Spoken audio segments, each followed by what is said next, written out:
بسم الله والصلاة والسلام على رسول الله. إن شاء الله تكونوا بخير وعلى خير وانتم تشوفوا في هذا الفيديو وبصحة وعافية إن شاء الله. فيديو نهار اليوم راح يكون متنوع كالعادة، فيه وصفة كيك بالشوكولا، وفيه حفل قرآني لطلبة القرآن الكريم، وفيه قهوة نفاسي اللي ما شاركتهاش معكم من قبل راح نشاركها معكم اليوم. تابعوا الفيديو.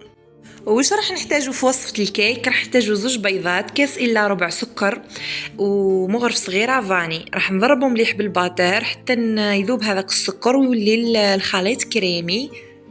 راح نتحصلوا على هذا الخليط، راح نضيفوا نص كاس زيت، وبنفس الطريقة نزيدو نضربو بالباتر حتى يمتزجوا المكونات مع بعض.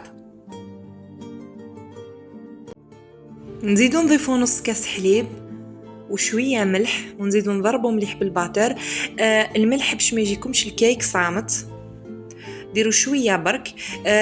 بعد ما امتزج الخليط راح نضيفو 2 مغارف كبار كاكاو بني.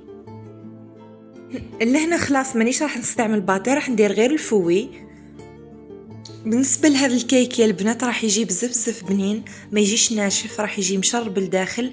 تبعوا برك الطريقه اللي راح نقولها لكم واعتمدوا حتى تعتمدوها باذن الله.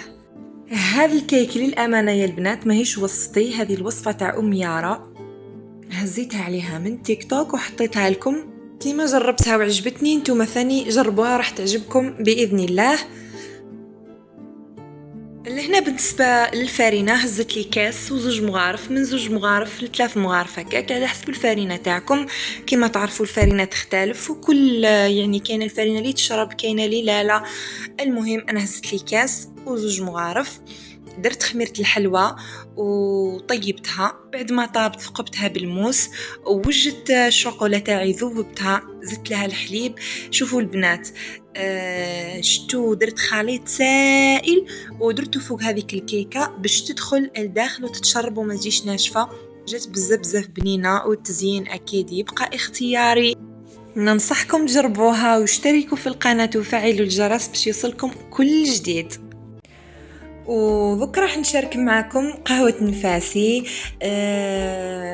ما شاركتهاش معكم من قبل لانه فما ما كانتش عندي القناه، وذوك جبت هذوك المقتطفات القدم وقلت نشاركهم معكم باش تديو افكار.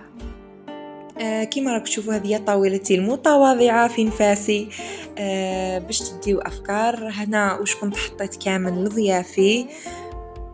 وبالنسبه للناس اللي راهي تتفرج في هذا الفيديو مازال مرزقهاش ربي، راح نقولك خلي ايمانك بربي قوي، واحسني الظن بالله عز وجل، وادعي وتضرعي الله عز وجل، والحي بالدعاء، لانه هو الوحيد القادر انه يرزقك.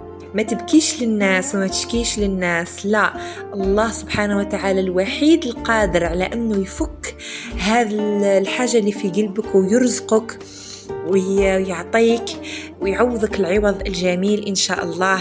أكيد الإنسان ياخذ بالأسباب، واللي عندها مشكل تروح تعالج نفسها، بس يبقى الله عز وجل هو اللي راح يرزقك. ادعيه وتضرعي ليه وألحي بالدعاء.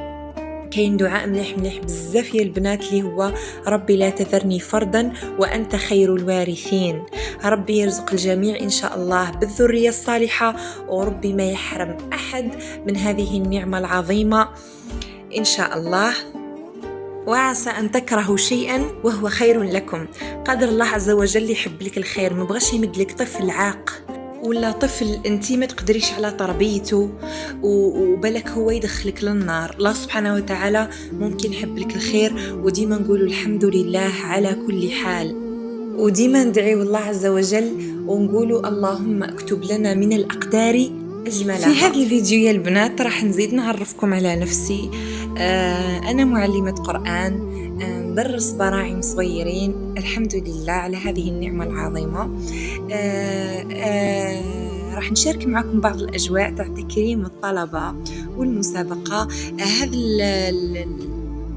الفيديو اللي راكم تشوفوا فيه الآن هو المسابقة اللي كانوا داروها الطلبة ونجحوا فيها، وكانوا بزاف ناجحين، حافظين سورة لقمان ما شاء الله عليهم، صغار في السن.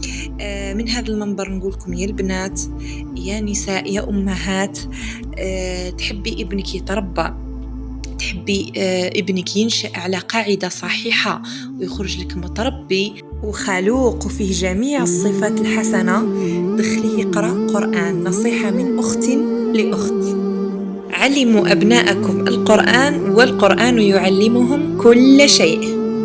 وللأسف الشديد كاينة ظاهرة راهي منتشرة في المساجد والمدارس القرآنية في وقت كي يكونوا الأولاد في وقت العودة إلى المدارس تكون المدارس القرآنية فارغة للأسف الشديد، لأنه راه يتبان لهم باللي كي يدخلوا ولادهم يقرأوا قرآن في وقت الامتحانات ولا الفروض راح تعطلهم على قرايتهم. ولكن هذا الاعتقاد راهو خطأ. كما راكم تشوفوا المتفوقين في البكالوريا والمتفوقين واللي يجيبوا أعلى معدلات على مستوى الوطن حافظين لكتاب الله، راهو بالعكس ماهوش راح يعاقلهم، راهو راح يرفعهم راح يرفعهم درجات ودرجات ومن هذا الفيديو نتمنى أي وحدة شافته تبعث أطفالها يقرأوا قرآن وتدعي لي. راح نخليكم تستمتعوا بهذه الأجواء الطيبة المباركة. تابعوا الفيديو للآخر. اللهم احفظ آبائنا وأمهاتنا، اللهم اشفهم وعافهم، اللهم نسألك الجنة ونعوذ بك من النار. الحمد لله الحمد لله. اللهم أعز الإسلام والمسلمين، وصلي وسلم وبارك على محمد وآله وأصحابه أجمعين، والسلام عليكم ورحمة الله.